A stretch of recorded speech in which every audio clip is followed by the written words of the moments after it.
से कुछ और भी मैनेजमेंट से बातचीत कर लेते हैं। हमारे साथ बातचीत करने के लिए इंसेक्टिसाइड्स की मैनेजमेंट जुड़ी है। हमारे साथ जुड़े हैं mister Rajesh Agarwal, MD insecticides India limited के। मिस्टर अग्रवाल, सबसे पहला सवाल जो रहेगा हाल में जो आपने एक केमिकल जेवी किया था, क्योंकि जापान की तरफ से आपका पहले भी कुछ एक जेवी खबरें आई थी और दोबारा भी कंपनी ने उसी स्ट्रीम में जाके कुछ एक जेवी किया है। गोइंग फॉरवर्ड इस एरिया को आप किस तरह से विस्तार करता हुआ देख रहे हैं, और साथ ही साथ क्या जापान के साथ जैसा आपने टाइप किया है कुछ और भी एरियाज को एक्सप्लोर कर रहे हैं जहां पर आप टाइप्स कर सकते हैं? जी, मैं समझता हूँ कि जापान एक ऐसा देश है जो कि बहुत रिसर्च के अंदर बहुत ही आगे है, और खासतौर से एग्रीकल्चर सेक्टर की अगर बात करता हूँ तो एग्रीकल्चर में जो भी दवाइयां वो इस्तेमाल करते हैं सभी रिसर्च बेस्ड प्रोडक्ट्स यूज करते हैं, जनरिक प्रोडक्ट्स बिल्कुल यूज नहीं करते।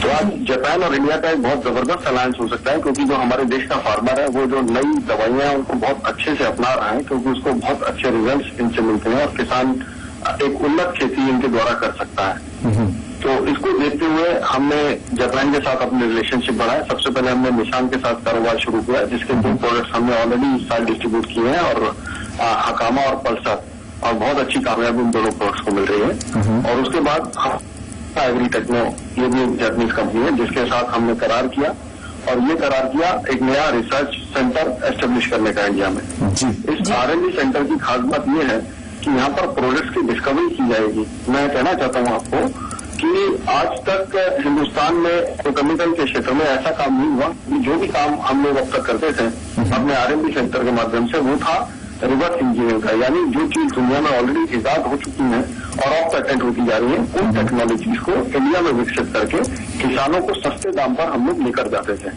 लेकिन इस बार ये पहल एक ऐसी पहल है जहां पर प्रोडक्ट का इन्वेंशन किया जाएगा और हमारे देश के किसान को ये प्रोडक्ट एक उचित मूल्य पर अवेलेबल होंगे दुनिया के साथ साथ। यानी इंडिया के अंदर जो भी टेक्नोलॉजी अब तक आ रही थी वो सब पुरानी टेक्नोलॉजी ही आती थी।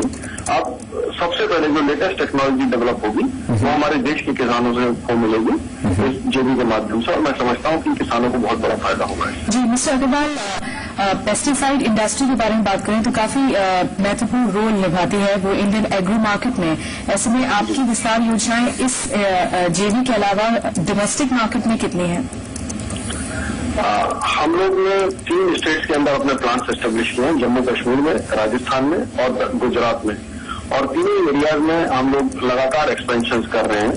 हम अपने फॉर्मुलेशन प्लांट्स के अंदर भी एक्सपेंशन कर रहे हैं और बैकवर्ड इंटीग्रेशन करके टेक्निकल प्लांट्स में भी एक्सपेंशन कर रहे हैं।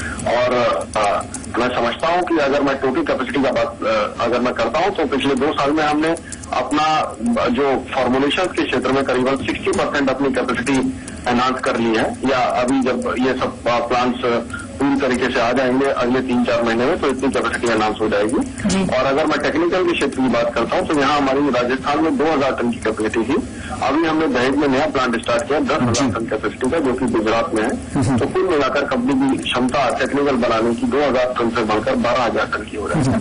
साथ मिस्टर अग्रवाल की कंपनी ने कई सारे प्लांट शुरू कर रही है, तो आपसे आखिरी सवाल रहेगा, इन प्लांट्स के विस्तार के लिए कंपनी के इंटरनल अक्रूवल्स के जरिए ही पेमेंट कर रही है या फिर कुछ रकम भी जुटाने की योजना है, और अगर रकम जुटाने की योजना है तो किस तरह से और कब तक? जी, अभी तक सब कुछ इंटरनल अक्रूवल से ही चल रहा है। अभी हम बाजार थोड़ा सा टफ सिचुएशन थी, तो उसको देखते हुए हम एक बार हमने प्लान किया था लेकिन थोड़ा बैकफुट पर आ गए थे। एक बार दोबारा से इसकी योजना बनाएंगे थोड़े टाइम के बाद। कब तक हम इसे सुन सकते हैं इस खबर को कि आप रकम जुटाने जा रहे हैं?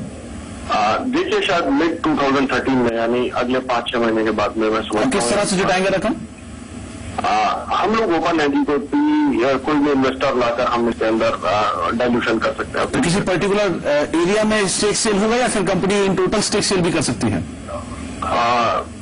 इन टोटल स्टेक सेल करने का कोई प्लान नहीं है, लेकिन अगर कोई अच्छे पार्टनर्स मिलेंगे जो कंपनी को फर्दर एक्सपेंशन दे सकते हैं तो थोड़ा ज्यादा स्टेक भी बेच सकते हैं। अदरवाइज हम लोग फाइनेंशियल इन्वेस्टर हैं। कितना आप स्टेक सेल कर सकते हैं और कितनी रकम जुटा सकते हैं? जी, अभी तक तो 10 से 15% का विचार है, जिसमें कुछ 100 से 150 करोड़ के बीच में हम लोग जुटाएंगे। लेकिन अगर कोई बड़ा पार्टनर मिलता है और उनको हमें ऐसा लगता है कि कंपनी को वो बहुत जल्द बहुत तेजी से ग्रो कर सकता है, तो उससे कुछ ज्यादा भी प्लान किया जा सकता है। चलिए कुमार साहब, बहुत बहुत शुक्रिया आपका कार्यक्रम में जुड़ने के लिए, एक्सक्लूसिव जानकारी बताने के लिए। कंपनी 100 से 150 करोड़ रुपए के आसपास जुटा सकती है, लेकिन अभी नहीं, आने वाले 5 से 6 महीने के अंदर ऐसी सीआरई बिक्री हो सकती है और 100 से 150 करोड़ रुपए के आसपास जुटाने की योजना भी बना रही है। लेकिन कंपनी मैनेजमेंट हमसे खुद ही बोला कि 100 से 150 करोड़ रुपए जुटाएगी और 10 से 15% के आसपास स्टेक सेल की भी योजना है। हालांकि ये जो स्टेक सेल होगा 5 से 6 महीने के आगे चलकर होगा, अभी नहीं। मार्केट कंडीशन इंप्रूव होने के बाद कंपनी दोबारा इस तरह के प्लान रिवाइव कर रही है, लेकिन जो खबर बताई गई है वो है कि 100 से 150 करोड़ रुपए के आसपास की रकम जुटा सकती है कंपनी आने वाले कुछ एक समय में भी। बहरहाल इस पर हम बातचीत करेंगे। काउंटर फिलहाल 4 रुपए ऊपर कामकाज कर रहा है, लेकिन अब वक्त हो गया जानने का आज का मालामाल स्टॉक।